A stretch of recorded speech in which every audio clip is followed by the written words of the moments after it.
contains high-quality physics lectures. Bored and need aspirants don't watch these lectures alone. Let's heist physics concepts with the professor. Hello everyone, Jai Hind. Welcome back to my channel Physics Heist by Professor. And guys, आज की video में हम बात करेंगे partial derivative, gradient, divergence, curl and Gauss divergence theorem के बारे में। सो आज की क्लास बहुत ज्यादा स्पेशल और अनसीन और यूनिक होने वाली है। चलिए जल्दी से आज की हम क्लास को शुरू करते हैं। आई होप आप सबने लेक्चर नंबर 1, 2, 3 को अच्छे से देख लिया होगा एंड आप एंजॉय कर रहे होंगे हमारे चैनल के कंटेंट को। अगर आपका आंसर यस है तो प्लीज इस चैनल को सभी रेलिवेंट बच्चों के साथ शेयर कीजिए और उन तक भी इस कंटेंट को पहुंचाइए। चलिए बच्चों, शुरू करते हैं आज का पहला टॉपिक, पार्शियल डेरिवेटिव। आप सबने डिफरेंशिएशन सीखा होगा एंड मे बी काफी सारे बच्चे ऑलरेडी जानते होंगे पार्शियल डेरिवेटिव के बारे में। तो मैं क्विकली आपको बता देता हूं पार्शियल डेरिवेटिव कैसे करते हैं एग्जांपल के थ्रू। पहली बात बच्चों, टोटल डेरिवेटिव जो होता है आप सब जानते होंगे, टोटल डेरिवेटिव के लिए हम D by D x operator का इस्तेमाल करते हैं। ये एक ऑपरेटर है जिसका कोई फिजिकल मीनिंग नहीं है, लेकिन अगर आप इसको किसी फंक्शन पे ऑपरेट करोगे तब जाके कुछ आंसर हमें मिलता है।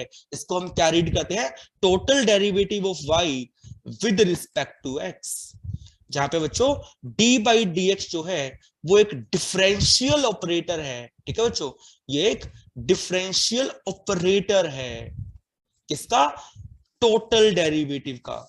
पार्शियल डेरिवेटिव के लिए हम del by del x operator का इस्तेमाल करेंगे। डेल बाई डेल वाई भी हो सकता है, डेल बाई डेल जेड भी हो सकता है। इस ऑपरेटर का हम इस्तेमाल करेंगे।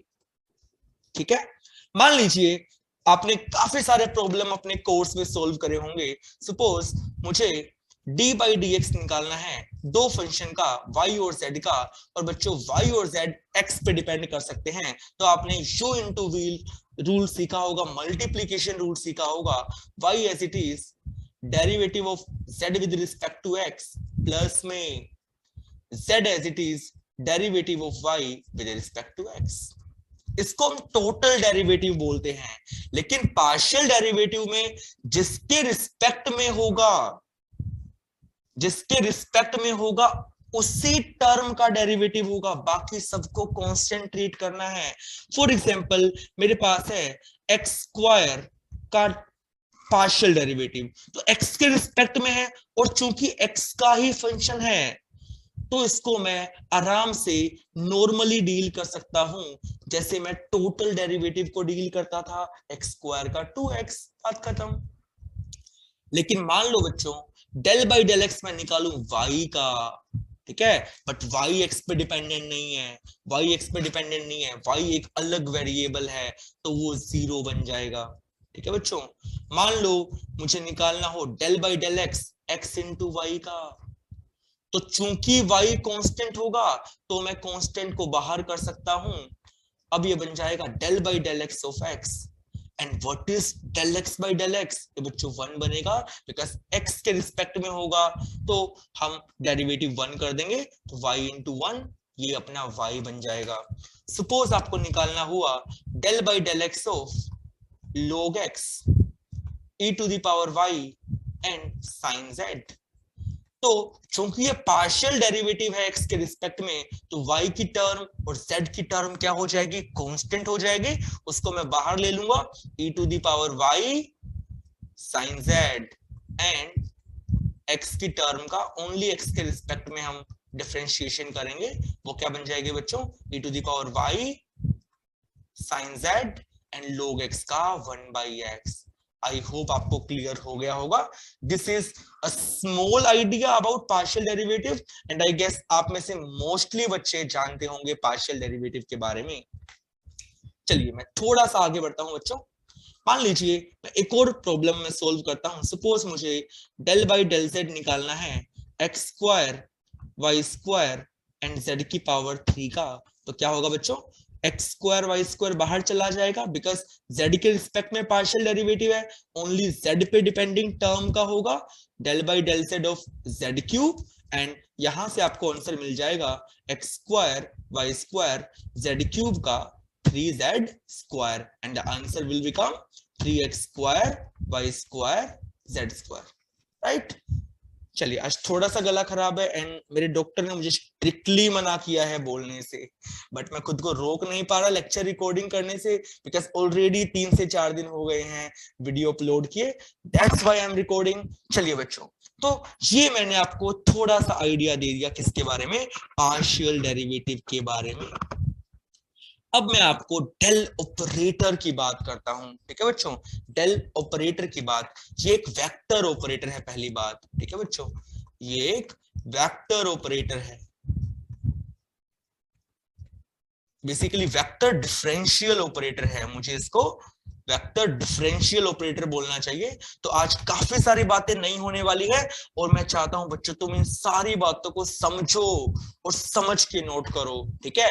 बचपन में आप लोगों ने काउंटिंग सीखी होगी, टेबल सीखी होगी, अल्फाबेट सीखे होंगे, कितना समय लगा होगा सीखने में, राइट। ये चीजें आपके लिए न्यू हैं, समय लगेगा, लेकिन एक बार सीख जाओगे फिर मजा आएगा बच्चों, ठीक है।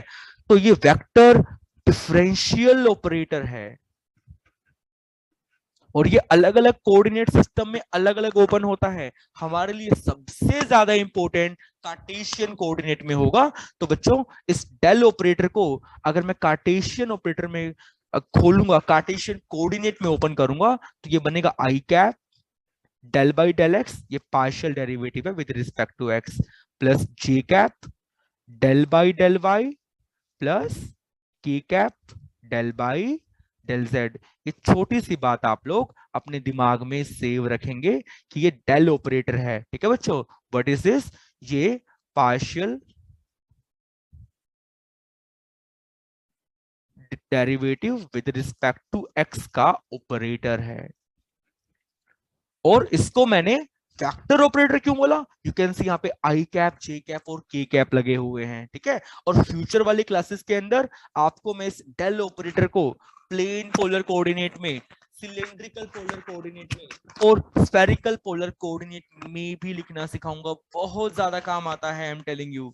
चलो बच्चों, अब मैं थोड़ा सा आगे बढ़ता हूं और हम जंप करते हैं ग्रेडियंट के ऊपर, ठीक है बच्चों। और मैं आपको ग्रेडियंट के बारे में कुछ बातें बताता हूं। पहले मैथ्स की बात करेंगे और फिर इसके फिजिकल मीनिंग की बात भी कर लेंगे, राइट। चलिए, चलो बच्चों, मान लीजिए आपके पास कोई स्केलर फील्ड है। तो आप में से जो बच्चे फील्ड के बारे में नहीं जानते, मैं उनको थोड़ा सा बता दूं। जैसे बच्चों, अगर आप थोड़ा सा भी जानते हो, अगर आपने इलेक्ट्रिक पोटेंशियल के बारे में सुना है, ठीक है, इलेक्ट्रिक पोटेंशियल बेसिकली एक स्केलर टर्म होती है, वो एक्चुअल में स्केलर फील्ड होती है, ठीक है बच्चों। स्केलर फील्ड कैसे? बेसिकली स्केलर फील्ड आप ये समझो, ये होती एक स्केलर क्वांटिटी है, लेकिन अलग अलग पॉइंट पे अलग अलग हो सकती है, प्रॉपरली डिफाइन होती है। जैसे अगर आप एक किसी चार्ज क्यू की वजह से किसी भी आर दूरी पे पोटेंशियल डिफाइन करेंगे, तो वो होगा के क्यू बाई आर। आप सभी जानते होंगे जो बच्चे 12th में हैं। तो ये पोटेंशियल की फील्ड है, यू कैन सी आर की हर वैल्यू के लिए पोटेंशियल डिफाइन होगा, राइट। तो ऐसी फील्ड को हम क्या बोलते हैं? स्केलर फील्ड बोलते हैं, ठीक है। वेक्टर फील्ड क्या होगा? इलेक्ट्रिक फील्ड को हम वेक्टर फील्ड बोल सकते हैं, राइट। तो मान लीजिए एफ आपके पास एक स्केलर फील्ड है, एफ मान लीजिए आपके पास एक स्केलर फील्ड है, राइट। और आप किसी पॉइंट एक्स वाई जेड से जा रहे हो, x plus d x, y plus d y और जेड प्लस डी जेड में, और आप जानना चाहते हो इस एफ में कितना बदलाव आएगा, इस एफ में कितना चेंज आएगा। तो बच्चों, बहुत ही आसान है, यूनिटरी मेथड। अगर मैं जान लूं कि एक्स में चलने से एफ में कितना बदलाव होगा एक यूनिट चलने से, ये क्या रिप्रेजेंट करेगा बच्चों? Del f by del x क्या रिप्रेजेंट करेगा? ये पार्शियल डेरिवेटिव है, पहली बात तो, ठीक है। एक्स में यूनिट लेंथ चलने से एफ में कितना चेंज आएगा, और क्योंकि ये पार्शियल डेरिवेटिव है तो वाई भी कांस्टेंट होगा, जेड भी कांस्टेंट होगा। तो ये यूनिट लेंथ में चेंज की बात है एक्स के अलोंग, और एक्स में मैं कितना चला? एक्स में मैं dx चला, तो इनटू में dx कर देंगे। क्लियर? Right professor. सिमिलरली अगर मैं यूनिट लेंथ में चेंज निकाल लूं y के अलोंग, तो मैं क्या यूज करूंगा, del f by del y, क्योंकि ये पार्शियल डेरिवेटिव है, इसके लिए x भी कांस्टेंट है, z भी कांस्टेंट है, और मैं y में कितना चला, dy, and similarly del f by del z and then dz, right guys.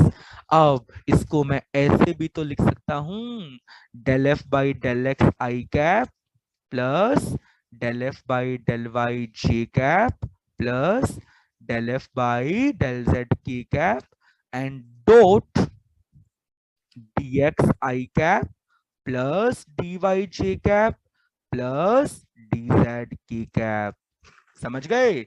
अरे बच्चों अगर डॉट करेंगे तो सेम ही तो आ जाएगा ना। देखो आई कैप यहाँ पर है, आई कैप यहाँ पर है, बीच में डॉट है, तो del f by del x d x first term आ जाएगी। Same for J dot J अपना 1 होगा तो ये सेकंड टर्म आ जाएगी, के डॉट के 1 होगा तो थर्ड टर्म आ जाएगी।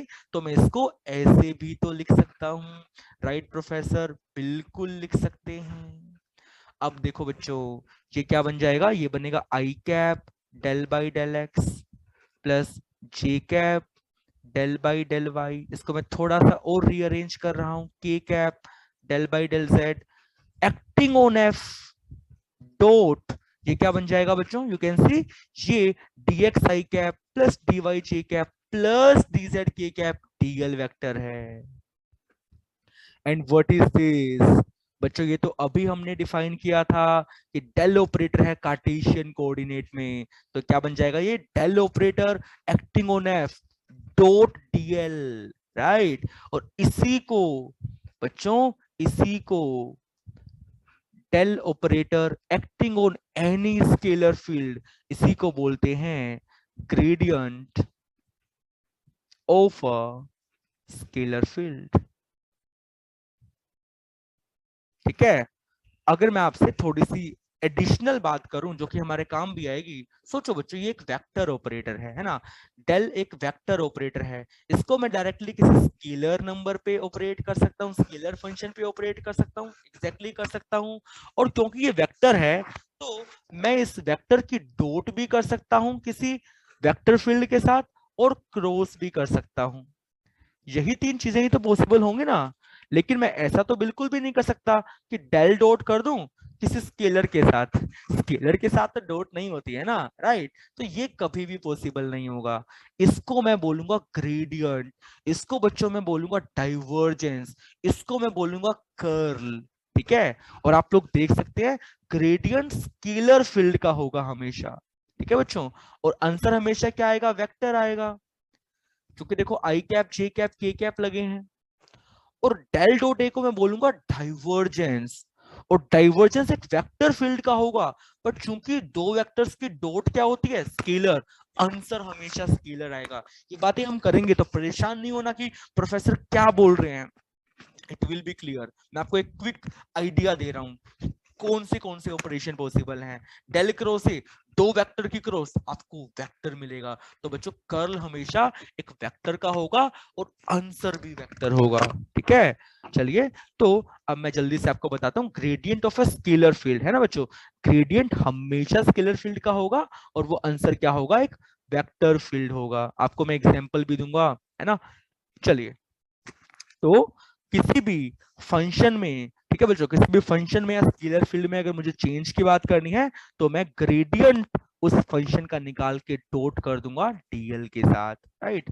अब मान लो ग्रेडियंट एफ और डीएल में एंगल थीटा है, तो डॉट को ओपन करेंगे तो क्या बनेगा, ये डेल एफ का magnitude dl cos theta, because a dot b क्या होता है, a b cos theta, right. चलो बच्चों अब जरा सोचो, इस डीएफ, जो ये डीएफ बेसिकली क्या है, ये एफ में चेंज है। एफ में चेंज मैक्सिमम कब होगा बच्चों, एफ में चेंज मैक्सिमम तब होगा जब ये कोस थीटा मैक्सिमम होगा, और कोस थीटा मैक्सिमम तब होगा जब थीटा 0 हो। मतलब जब डीएल इस ग्रेडियंट ऑफ एफ के अलोंग हो जाए, यहीं से इसका फिजिकल मीनिंग छुपा है बच्चों। सोचो, if we move by dl amount in the direction of del f, तो क्या होगा, जिस डायरेक्शन में ग्रेडियंट ऑफ एफ है उसी डायरेक्शन में डीएल हो जाएगा, एंगल 0 हो जाएगा, तो बच्चों फंक्शन में चेंज मैक्सिमम होगा, और वो किसके बराबर होगा, cos 0 1, तो डेल एफ का मैग्नीट्यूड डीएल। तो इससे मुझे क्या पता लगता है, देखो डीएल वेक्टर क्या है, आप ध्यान से ऑब्जर्व करेंगे तो बच्चों आप किसी इनिशियल पॉइंट से फाइनल पॉइंट पे गए थे इस डायरेक्शन में, डीएल की डायरेक्शन में, ठीक है। लेकिन अगर डीएल की डायरेक्शन ग्रेडियंट वाली हो जाए तो फंक्शन में चेंज मैक्सिमम होगा, और यहीं पे इसका फिजिकल मीनिंग है कि ग्रेडियंट जो है वो किसको रिप्रेजेंट करता है, ये उस डायरेक्शन को रिप्रेजेंट करता है जिसके अंदर मैक्सिमम चेंज हो किसी भी फंक्शन का, किसी भी स्केलर फील्ड का। एम आई क्लियर, यस और नो गाइस? तो सबसे इंपॉर्टेंट जो हमारे लिए आइडेंटिटी बन गई वो क्या बनी, किसी भी स्केलर फंक्शन में चेंज को मैं कैसे निकाल सकता हूं, उसका ग्रेडियंट डॉट डीएल। और अगर बच्चों ध्यान से देखना, एक और इंपॉर्टेंट बात मैं आपके साथ डिस्कस कर रहा हूं, अगर ग्रेडियंट ऑफ एफ परपेंडिकुलर हो जाए डीएल के जहां आप मूव कर रहे हो, तो क्या होगा, डॉट 0 बन जाएगा बच्चों, DF will be 0, DF will be 0। और अगर डीएफ 0 होगा इसका मतलब क्या हुआ, फंक्शन में चेंज 0 हो गया। मतलब फंक्शन में चेंज कब नहीं होगा, जब ग्रेडियंट के परपेंडिकुलर डीएल होगा। मतलब अगर तुम एक ऐसी डायरेक्शन में मूव करो जो ग्रेडियंट के परपेंडिकुलर है तो फंक्शन में चेंज ही नहीं होता। ये भी सेकंड इंपॉर्टेंट बात होगी। ये तो बच्चों फर्स्ट इंपॉर्टेंट बात है। सेकंड इंपॉर्टेंट बात क्या है कि if we move perpendicular to gradient of function then function does not change। या इसी को मैं और अच्छी भाषा में कैसे बोल सकता हूं, gradient is that direction, or you can say gradient is perpendicular to that direction in which function does not change। या फिर gradient is normal to that surface on which given function is constant। ये तीनों एक ही बात है। अब बच्चों मैं तुम्हें एग्जांपल देता हूं, ठीक है। आप सबने आई एम टेलिंग यू, आप सबने मतलब सबने ये पढ़ा होगा बच्चों 12th क्लास में। इलेक्ट्रिक फील्ड निकालते हैं, del V by del x I cap minus del V by del y J cap minus का del V by del z K cap. बच्चों ये कुछ और नहीं बल्कि ये negative of gradient of scalar function potential है। Can you see this guys, yes और नो? और मैं आपको इस बात के बारे में भी बच्चों बताना चाहता हूं। मैं आपको एक और एग्जांपल देता हूं, सुनिएगा। आप सबने जो 12th में है इक्विपोटेंशियल सरफेस का नाम सुना होगा, सुना है बच्चों? Equipotential surface. तो कोई भी सरफेस इक्विपोटेंशियल, इसका मतलब क्या होता है, उसका पोटेंशियल बच्चों कांस्टेंट होता है। यस और नो, यस और नो? और यू कैन सी पोटेंशियल का जो ग्रेडियंट होगा बच्चों उसका नेगेटिव क्या है, इलेक्ट्रिक फील्ड। तो इसमें अगर इस पूरे सरफेस पे अगर पोटेंशियल कांस्टेंट है, मतलब बच्चों इसके हर पॉइंट पे पोटेंशियल क्या है, सेम है, मतलब इसके अलोंग पोटेंशियल नहीं बदलेगा। तो ग्रेडियंट क्या होगा, इसके परपेंडिकुलर। और ग्रेडियंट क्या है पोटेंशियल का, इलेक्ट्रिक फील्ड। आप सबने पढ़ा होगा कि इलेक्ट्रिक फील्ड जो होती है is always perpendicular to equipotential surface. पढ़ा है कि नहीं पढ़ा? यस और नो? ये नेगेटिव का भी अपने आप में सिग्निफिकेंस है कि हमेशा electric field high potential to low potential हो गए, वो बाद की बातें हैं। But can you guys feel कि ये कितना इंपॉर्टेंट होने वाला है? इलेक्ट्रिक फील्ड परपेंडिकुलर हो गए बच्चों इक्विपोटेंशियल सरफेस के। ये वेल नोन एग्जांपल्स हैं, ये वेल नोन एग्जांपल्स हैं, राइट? और बच्चों बहुत ज्यादा काम आएगा, ठीक है। मैं आपको कुछ और फॉर्मूले लिख के दिखाता हूँ, हालांकि फ्यूचर में आने वाली सभी क्लासेस के अंदर मैं इसका इस्तेमाल करूंगा। मान लीजिए आपको कंजर्वेटिव फोर्स निकालना है तो वो भी बच्चों वो भी हम निकाल सकते हैं negative of gradient of potential energy से, ठीक है। This is the potential energy. Clear? Electric field आपको मैंने बता ही दिया, वो हम निकाल सकते हैं negative of gradient of electric potential से। ऐसे फॉर्मूले फ्यूचर में बहुत आएंगे, तो आपको पता होना चाहिए ग्रेडियंट क्या चीज है। Am I clear?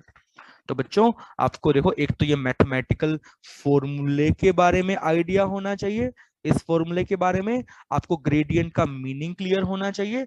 ग्रेडियंट वो डायरेक्शन है जो कि मैक्सिमम चेंज की डायरेक्शन को रिप्रेजेंट करता है, और अगर आप किसी ऐसी डायरेक्शन में मूव करेंगे जो कि ग्रेडियंट के परपेंडिकुलर है तो फंक्शन में कोई बदलाव नहीं आता। और बच्चों इतना काफी है फॉर द टाइम बीइंग। अगर आप इतना समझ गए बहुत अच्छी बात है। तो this is all about gradient, right. तो एक और बात मैं एड ऑन कर दूं इसके अंदर, ग्रेडियंट हमेशा स्केलर फील्ड पे बच्चों लगता है। अभी हमने देखा, देखो पोटेंशियल पे लगा और हमें इलेक्ट्रिक फील्ड मिल गया, पोटेंशियल एनर्जी पे लगा हमें कंजर्वेटिव फोर्स मिल गया, राइट बच्चों। ये बनेगा एक वेक्टर फील्ड। क्लियर? चलिए अब हम बात करेंगे डाइवर्जेंस के बारे में। तो बच्चों मैंने कहा था डेल एक ऑपरेटर है ना, उसको मैं directly, just give me a minute, उसको मैं डायरेक्टली किसी कांस्टेंट आई मीन किसी स्केलर फंक्शन पे ऑपरेट कर सकता हूं, तो उसका नाम ग्रेडियंट बन जाएगा। और बच्चों अगर मैं डॉट करूंगा तो एक वेक्टर की नीड पड़ेगी ना, तो अगर डॉट होगा तो बच्चों वो डाइवर्जेंस बन जाता है, और अगर क्रॉस होगा तो वो कर्ल बन जाता है। यही तीन आई थिंक ऑपरेशन पॉसिबल हो सकते हैं, राइट। और भी पॉसिबल है, लेप्लेशियन वगैरह, हम उसमें अभी नहीं जा रहे हैं फॉर द टाइमिंग। चलिए देखो बच्चों, तो डाइवर्जेंस देखो मैंने इसको बोला है ना, तो डाइवर्जेंस पहली बात किसका होगा, वेक्टर फील्ड का। और यू कैन सी डॉट भी है बच्चों, आंसर कैसा आएगा, दो वेक्टर्स की डॉट हमेशा क्या होती है, scalar, right. It is defined for vector field and divergence. अगर आप किसी वेक्टर फील्ड का निकालेंगे तो उसका आंसर हमेशा बच्चों क्या आएगा, स्केलर आएगा। और इसका आप चाहें तो रिप्रेजेंटेशन कैसे कर सकते हैं, सपोज मुझे लिखना है डाइवर्जेंस ऑफ वेक्टर फील्ड है, तो मैं ऐसे डेल डॉट ए लिख सकता हूं। Am I clear? अब इसका थोड़ा सा फिजिकल मीनिंग के बारे में मैं आपको बात करता हूँ। हालांकि अब जो अपना 12th का इलेक्ट्रोस्टैटिक्स वाला पोर्शन चल रहा है उसमें मैं एक स्पेशल टारगेटेड वीडियो बनाने वाला हूँ, ठीक है, जिसमें मैं बात करूंगा गॉस लॉ डिफरेंशियल फॉर्म में, जहां से हर साल बच्चों जेईई मेंस में सवाल आ रहा है आजकल, ठीक है। तो वो इससे ही कनेक्ट होगा, डाइवर्जेंस से। तो आज की क्लास बहुत इंपॉर्टेंट है उसको परफेक्टली फील करने के लिए, ठीक है बच्चों। देखो, it represents convergence or divergence of a vector at a point in space, ठीक है बच्चों। कोई भी वेक्टर फील्ड किसी भी पॉइंट पे डाइवर्ज कर रही है, कन्वर्ज कर रही है या कुछ भी नहीं कर रही, उसके बारे में हमें आइडिया कौन देता है, डाइवर्जेंस। अगर मैं आपसे छोटे से एग्जांपल की बात करूं, आप सभी जानते हो बच्चों, अगर एक नेगेटिवली चार्ज होगा, है ना, अगर अपने पास एक नेगेटिवली चार्ज है, मैं एक छोटा सा रीजन अज्यूम कर लूं जिसके अंदर एक नेगेटिव चार्ज है, तो इलेक्ट्रिक फील्ड हम क्या मानते हैं, टूवर्ड्स मानते हैं, राइट। तो यू कैन सी ये अपना कन्वर्ज कर रहा है। तो बच्चों मैं divergence of this vector field को मैं नेगेटिव काउंट करूंगा, है ना, कन्वर्ज कर रही है। और अगर मुझे पता हो कि अगर मेरे पास एक पॉजिटिव चार्ज है किसी भी रीजन के अंदर, यू कैन सी मैंने एक छोटा सा क्लोज सरफेस मान लिया, तो इसमें से क्या हो रहा है, लाइंस निकल रही हैं, इलेक्ट्रिक फील्ड लाइंस निकल रही हैं, तो मैं बोलूंगा डाइवर्जेंस पॉजिटिव होगा, ये कन्वेंशन है।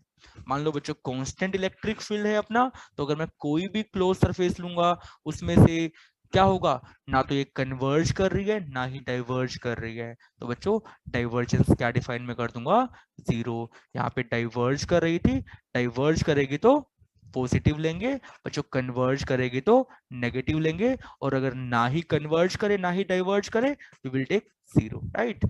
और रिप्रेजेंटेशन आपको मैंने बता ही दिया। एक और चीज बच्चों, इसका फिजिकल सिग्निफिकेंस कहीं ना कहीं फिजिक्स के साथ भी है। ये टर्म मैथमेटिक्स की है और फिजिक्स में कहाँ काम आती है, जब भी आपको फ्लक्स पर यूनिट वॉल्यूम निकालना हो बच्चों, फ्लक्स पर यूनिट वॉल्यूम हम इसका इस्तेमाल करेंगे गॉस लॉ की डिफरेंशियल फॉर्म समझने में। जब भी आपको फ्लक्स पर यूनिट वॉल्यूम निकालना होगा किसी भी स्मॉल क्लोज सरफेस में से, कहीं से अंडरलाइन है, ठीक है, स्मॉल क्लोज सरफेस में से, तो उसके लिए भी हम डाइवर्जेंस का इस्तेमाल करते हैं, ठीक है। और इसको अपन प्रूव कर सकते हैं बच्चों, एक थ्योरम होती है गॉस डाइवर्जेंस थ्योरम। आज हम उसकी थोड़ी सी बात भी करेंगे, तब आपको आइडिया भी लगेगा कि हाँ डाइवर्जेंस कहीं ना कहीं इसके साथ भी कनेक्ट है। राइट। चलिए अब हम थोड़ा सा बच्चों आगे बढ़ जाते हैं। इस डेल डॉट ए को मैं थोड़ा सा कार्टेशियन कोऑर्डिनेट में लिखना चाहता हूं। देखो बच्चों, मान लीजिए एक वेक्टर ए है, उसको मैं कार्टेशियन कोऑर्डिनेट्स में कैसे लिखूंगा? ए एक्स आई कैप, कुछ एक्स कंपोनेंट होगा, कुछ वाई कंपोनेंट एंड कुछ जेड कंपोनेंट। तो बच्चों डेल डॉट ए क्या बन जाएगा? वी नो डेल ऑपरेटर कैसा होता है, I cap del by del x plus J cap del by del y plus K cap del by del z dot this same number, right. अगर आप dot करेंगे तो क्या आएगा बच्चों? Del A x by del x, wait a minute, I am unable to write, bottom पे थोड़ा लिखने में दिक्कत होता है, plus del A y by del y plus del A Z by del z. Clear? Right professor. बच्चों मैं एक क्वेश्चन लूंगा और मैं एक टारगेटेड वीडियो बनाऊंगा जिसमें हम differential form of Gauss law discussion करेंगे और काफी सारे क्वेश्चन भी सॉल्व करेंगे जो कि जेईई मेंस एडवांस में या ओलंपियाड में आ चुके हैं, और उसमें मुझे इस्तेमाल करना होगा डाइवर्जेंस ऑफ आर। ठीक है बच्चों, तो मैं यहाँ पे एक क्वेश्चन सोल्व कर देता हूँ। मुझे डेल डॉट आर निकालना है और बच्चों आर तो में गिवन है एक्स आई cap plus y J cap plus z K cap. तो अभी आपको मैंने फॉर्मूला सिखाया था इसका कैसे करेंगे, चलो अपन बेसिक से करते हैं एक बार। डेल ऑपरेटर क्या होता है? I cap del by del x plus J cap del by del y plus K cap del by del z, और डॉट कर देंगे बच्चों एक्स आई cap plus y J cap plus z K cap. Dot करेंगे तो क्या होगा? ये बन जाएगा del by del x of x del by del y of y means partial derivative del by del z of z। ये क्या बनेगा? 1 + 1 जो बन जाएगा 3। मतलब बच्चों 3 डायमेंशन के अंदर अपना डेल डॉट आर क्या हो जाएगा? 3। अगर मैं n डायमेंशन की बात कर लूंगा तो यू ऑल विल अग्री कि प्रोफेसर डेल डॉट आर मेरा n हो जाएगा। क्लियर? डाइवर्जेंस ऑफ आर क्या हो जाएगा? n के बराबर, राइट। चलिए आगे बढ़ते हैं। अभी अब हम थोड़ी सी बात करना चाहते हैं बच्चों कर्ल के बारे में, है ना। कर्ल का फिजिकल मीनिंग और इसका मैथमेटिकल फंडा जो भी है उस बारे में हम थोड़ी सी बात करना चाहते हैं। आपको मैंने बताया था curl basically del cross a कुछ होता है, तो ये एक वेक्टर फील्ड का होता है बच्चों, ठीक है। सो कर्ल हमेशा एक वेक्टर फील्ड का होगा, ठीक है। और क्योंकि क्रॉस हो रहा है तो आंसर भी क्या आएगा बच्चों? वेक्टर ही आएगा, ठीक है। और इसका इतना ज्यादा इस्तेमाल नहीं होता, लेकिन आप थोड़ा बहुत इस्तेमाल करेंगे कंजर्वेटिव है कि नहीं है फोर्स उसको पता करने में, कंजर्वेटिव है कि नॉन कंजर्वेटिव है ना। लेकिन आप लोगों ने, मुझे पक्का पता है आप लोगों ने बच्चों इलेक्ट्रिक पोटेंशियल के बारे में पढ़ा होगा, लेकिन आप लोगों ने मैग्नेटिक पोटेंशियल नहीं पढ़ा होगा, ठीक है। मैग्नेटिक पोटेंशियल कनेक्ट होता है बच्चों इस कर्ल से, है ना। जब हायर फिजिक्स में पढ़ेंगे उसकी बात भी मैं थोड़ी सी कर दूंगा फ्यूचर में, बट अभी के लिए कर्ल के बारे में मैं आपको थोड़ा सा फिजिकल आइडिया देता हूं।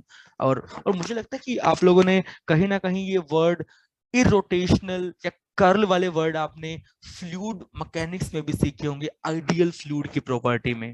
याद है कि थोड़ा सा आप लोगों ने पढ़ा होगा बच्चों, जहां तक मुझे आइडिया है ना। चलिए तो कर्ल के बारे में मैं थोड़ा सा आपके सामने बताना चाहता हूं। तो टू रिप्रेजेंट रोटेशन और rotational effect of a vector we define curl, ठीक है बच्चों। या तो कोई वेक्टर खुद रोटेट करे या वो वेक्टर खुद रोटेशनल इफेक्ट प्रोड्यूस करे, उसके लिए हम कर्ल डिफाइन कर सकते हैं, ठीक है बच्चों।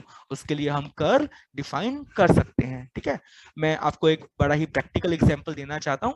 आप सभी लोग जानते हैं बच्चों कि रिवर की जो वेलोसिटी प्रोफाइल होती है ना, जो सबसे ऊपर वाली लेयर है वो सबसे ज्यादा स्पीड में होगी, फिर उससे कम स्पीड में होगी। मैं लीनियर प्रोफाइल की बात कर रहा हूँ, प्रोफाइल कुछ भी हो सकती है, पैराबोलिक भी हो सकती है। मैं बच्चों सबसे इजी एग्जांपल की बात कर रहा हूँ लीनियर प्रोफाइल की।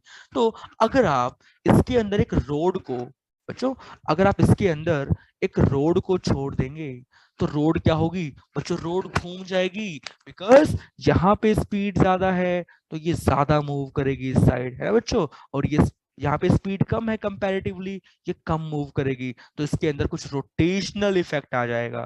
है ना। हालांकि वेलोसिटी ऑफ प्रोफाइल तो बच्चों स्ट्रेट है, can you see, velocity right में ही है, वेलोसिटी रोटेट नहीं कर रही, लेकिन ये रोटेशनल इफेक्ट प्रोड्यूस कर रहा है।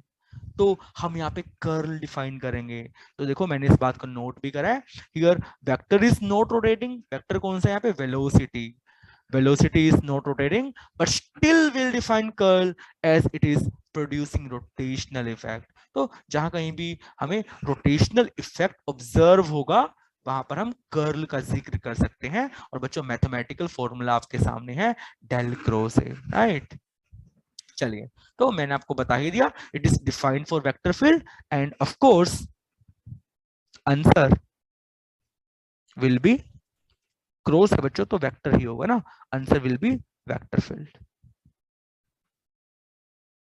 ठीक है, चलिए ग्रेट। अब मुझे डेल क्रॉस ए को ओपन करना है। तो बच्चों डेल क्रॉस ए बेसिकली है क्या, आप सभी जानते हैं डेल एक ऑपरेटर है, I cap del by del x, J cap del by del y, K cap del by del z. Cross A क्या बनेगा, A x I cap, A y J cap और A z K cap, right. बच्चों इसको आप open करेंगे या आप इस डिटरमिनेंट को खोल लीजिए, स्टैंडर्ड है ये, आप सभी जानते हैं। हम will write I cap, J cap, K cap, del del x, del del y, del del z, A x, A y and A z. आप सब इसको ओपन करना जानते होंगे, आई एम वेरी श्योर। बच्चों फिर भी मैं फटाफट एक बार ओपन कर देता हूं। आई कैप को बाहर लेंगे and del by del y बच्चों ए जेड पे ऑपरेट होगा, है ना। चलिए उसके बाद माइनस साइन हम लगा देंगे, डेल बाई डेल जेड बच्चों ये ए वाई पे ऑपरेट होगा। फिर माइनस का जे कैप, है ना, फिर del by del x operate होगा ए जेड पे, minus del by del z A x पे ऑपरेट होगा, right. And then K cap del by del x A y पे, minus del by del y A x पे। तो ऐसे आप curl निकाल सकते हैं किसी भी वेक्टर फील्ड का।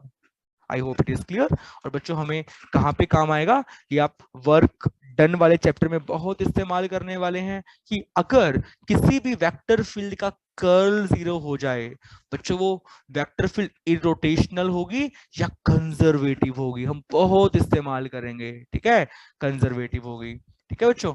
चलिए, और अगर किसी वेक्टर फील्ड का कर्ल नॉन जीरो होगा तो वो वेक्टर फील्ड रोटेशनल होगी या नॉन कंजर्वेटिव होगी, ठीक है। ये रोटेशनल का मतलब क्या है, वो रोटेशनल इफेक्ट खुद से प्रोड्यूस नहीं करेगी, है ना बच्चों। रोटेशनल इफेक्ट का मतलब क्या होगा, वो खुद की तरफ से कुछ रोटेशनल इफेक्ट प्रोड्यूस कर सकती है। आई होप आपको थोड़ा सा आइडिया लग गया होगा इसके बारे में, किसके बारे में बच्चों, कर्ल के बारे में, कर्ल क्या चीज है, ठीक है। चलो हम चाहे तो इसके ऊपर काफी सारे प्रॉब्लम भी डिस्कस कर सकते हैं, बट अभी कुछ मुझे तुक नहीं बैठ रहा उसके बारे में डिस्कशन करने का। बट ठीक है, आपको मैं थोड़ी सी बातें बच्चों और बताना चाहता हूँ। मान लीजिए कोई भी कांस्टेंट वेक्टर फील्ड है बच्चों, कांस्टेंट वेक्टर फील्ड है ना। मान लीजिए कुछ 3i कैप, 10j कैप और 15k कैप। बच्चों अगर आप इसका कर्ल निकालेंगे तो क्या होगा, ये सब पार्शियल डेरिवेटिव्स हैं, कांस्टेंट का 0 हो जाएगा, मतलब कर्ल क्या आने वाला है बच्चों, कर्ल 0 आने वाला है। क्लियर।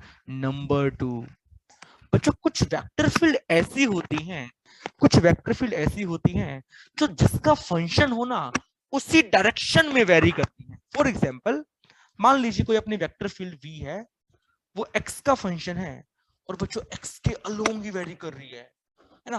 प्योरली y का फंक्शन है, y के अलोंग वेरी कर रही है। बच्चों प्योरली z का फंक्शन है, z के अलोंग वेरी कर रही है, राइट। तो अगर आप यहाँ पे ऑब्जर्व करेंगे, देखो बच्चों अगर ये प्योरली z का फंक्शन होगा तो y के रिस्पेक्ट में पार्शियल डेरिवेटिव क्या होगा, 0।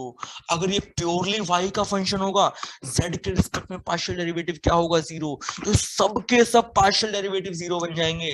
इसका मतलब बच्चों ये भी क्या होगी, कर्ल फ्री होगी, कर्ल 0 बन जाएगा, ठीक है। तो ऐसी वेक्टर फील्ड जो जिसका फंक्शन हो उसी के अलोंग वेरी करे वो भी कर्ल फ्री होती है एंड हेंस कंजर्वेटिव होती हैं, एंड हेंस कंजर्वेटिव होती हैं। अगर मैं आपको एग्जांपल दूं बच्चों, well known example spring force, you all know F जो होता है बच्चों वो माइनस के एक्स वेक्टर होता है। अगर मैं एक्स डायरेक्शन की बात करूंगा तो माइनस के एक्स आई कैप, एक्स का फंक्शन एक्स की डायरेक्शन। बच्चों ग्रेविटेशनल फोर्स की बात कर लो, क्या होगा, F is equal to minus G m1 m2 by r square r cap, r का फंक्शन आर की डायरेक्शन, ये भी क्या है, कंजर्वेटिव। इलेक्ट्रोस्टैटिक फोर्स की बात कर लो, कूलम्बिक फोर्स की बात कर लो, दो चार्जेस के बीच में वो क्या होगा बच्चों, के Q1 Q2 बटा आर स्क्वायर आर कैप, ये भी क्या है, आर का फंक्शन आर के लोग, ये भी क्या होगा, कंजर्वेटिव होगा।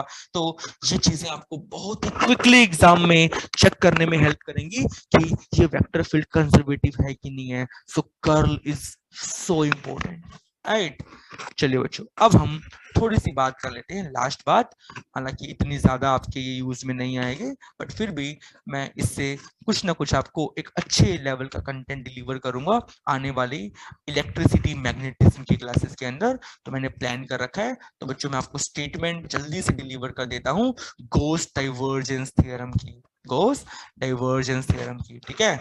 चलिए तो गॉस डाइवर्जेंस थ्योरम बेसिकली बच्चों क्या करती है, ये अगर अपने पास एक क्लोज सरफेस हो ना, अगर हमारे पास एक क्लोज सरफेस है और उसका इंटीग्रेशन सरफेस पे है, देखो सरफेस बच्चा ओपन भी हो सकता है क्लोज भी हो सकता है, लेकिन ये काम तब करेगी जब क्लोज सरफेस हो, है ना बच्चों।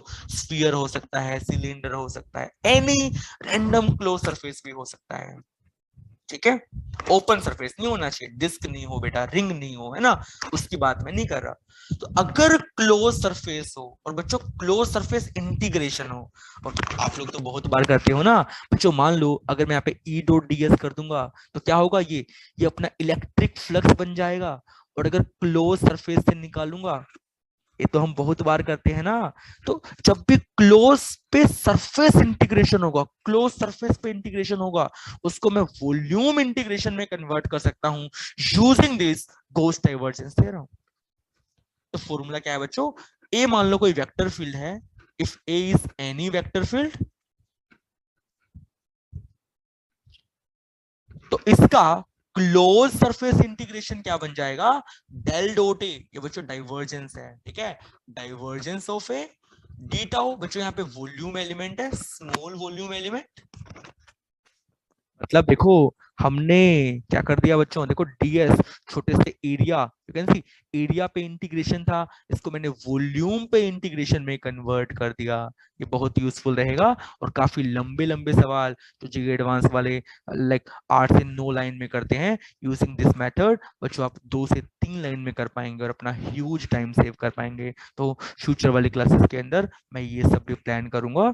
एंड एक और छोटी सी बात बच्चों, ये गॉस डाइवर्जेंस थ्योरम तभी एप्लीकेबल है जब ये वेक्टर फील्ड डिफरेंशिएबल हो at every point inside the close surface, है ना, हर पॉइंट पे बच्चों कंटिन्यूअस नहीं डिफरेंशिएबल होना चाहिए, है ना। तो आप लोग मैथ्स के बच्चे हैं तो आप लोग जानते भी होंगे कि मैं ज्यादा कमेंट नहीं करूंगा इसके ऊपर कि सभी कंटिन्यूअस फंक्शन डिफरेंशिएबल होते हैं या सभी डिफरेंशिएबल फंक्शन कंटिन्यूअस होते हैं, ये आप लोग मुझे चैट सेक्शन में बताएंगे, राइट। चलिए आज के लिए बच्चों इतना ही, और आने वाली क्लास के अंदर हम और अच्छे अच्छे लेवल की बात करेंगे और अच्छी क्वालिटी का यूनिक कंटेंट आपके सामने आएगा। और अगर आपको इस वीडियो से वैल्यू मिलती है तो आप इस वीडियो को सभी के साथ शेयर करेंगे। Thank you so much, bye bye, जय हिंद।